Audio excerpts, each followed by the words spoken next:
ইস্টবেঙ্গলের প্রত্যেক বছরের এই একই নাটক। ম্যাচ জিতলে তারা মোটামুটি এমন হাবভাব করবে যেন তারা চ্যাম্পিয়ন হয়ে গেছে, আর যখনই ম্যাচ হারবে তখনই কোনো না কোনো অজুহাত। ওদের প্রথম অজুহাত বরাবরেরই থাকে যে রেফারিংয়ের কারণে ওরা নাকি আজকে 18-19 বছর ধরে ইন্ডিয়ার ন্যাশনাল কোনো লিগ চ্যাম্পিয়ন ওরা হতে পারেনি, ন্যাশনাল কোনো ট্রফি ওরা জিততে পারেনি। তো পরপর দুটো ম্যাচ, এবার আইএসএলের প্রথম দুটো ম্যাচ তারা যখন জিতলো, তখন মোটামুটি তাদের সমর্থকরা লাফালাফি শুরু করে দিল যে কে ইস্টবেঙ্গলের কোন প্লেয়ারটা টপ স্কোরার হবে। এজেজারি টপ স্কোরার হবে, মোহনবাগানের জেমি ম্যাকলাইন টপ স্কোরার হতে পারবে না, ইস্টবেঙ্গলই এবার আইএসএলের চ্যাম্পিয়ন হবে, এবারই তাদের সবথেকে স্ট্রং টিম।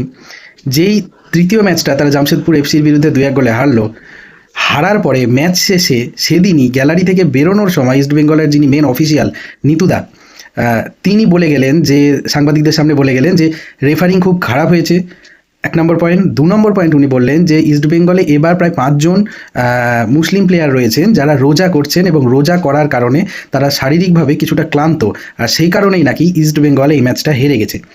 ঘটনা এখানেই থেমে যাওয়া উচিত ছিল, কিন্তু এখানে থামেনি। এরপরে ইস্টবেঙ্গলের কোচ অস্কার ব্রুজো, তিনি গতকালকে সাংবাদিক সম্মেলন করে উনি বলেছেন যে হ্যাঁ, তার 5 জন প্লেয়ার তারা রোজা করেন, সে কারণে, এবং অল ইন্ডিয়া ফুটবল ফেডারেশন বিকেল 5টার সময় ইস্টবেঙ্গলের বেশ কিছু খেলা দিয়েছে, সেই কারণে তারা শারীরিকভাবে ক্লান্ত, তাই তারা ভালো পারফর্ম করতে পারেনি। ভাই, প্রথম কথা হচ্ছে যে কবে কোন দলের সাথে কিভাবে খেলা পড়বে সেটা all India football federation season শুরুর আগেই প্রত্যেকটা দলকে জানিয়ে রেখেছিল।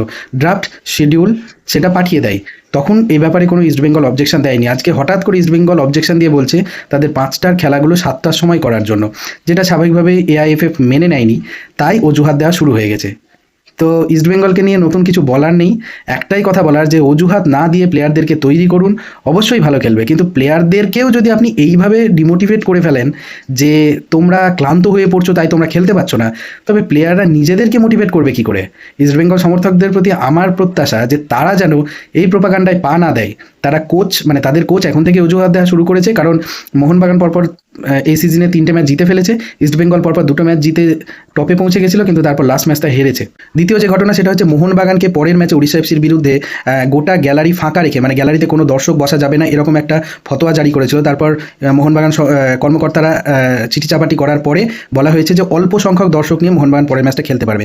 তো সঞ্জীব গোয়েঙ্কা উনি ঘোষণা করেন, ওমেন্স ডে উপলক্ষে ঘোষণা করেন যে 15,000 টিকিট ছাড়া হবে এবং প্রত্যেকটা টিকিট থাকবে ফ্রি। এবং টিকিটগুলো কোথায় পাওয়া যাবে? ম্যাচ ডের দিন কোনো টিকিট সল্টলেক স্টেডিয়াম বা মোহনবাগান ক্লাবে পাওয়া যাবে না, টিকিট কালকে পাওয়া যাবে, মানে পরের ম্যাচটা আছে আমাদের 6 তারিখে, টিকিট কালকে যুবভারতী ক্রীড়াঙ্গনে এবং মোহনবাগান ক্লাবে সকাল 10টা থেকে 5টার মধ্যে পাওয়া যাবে।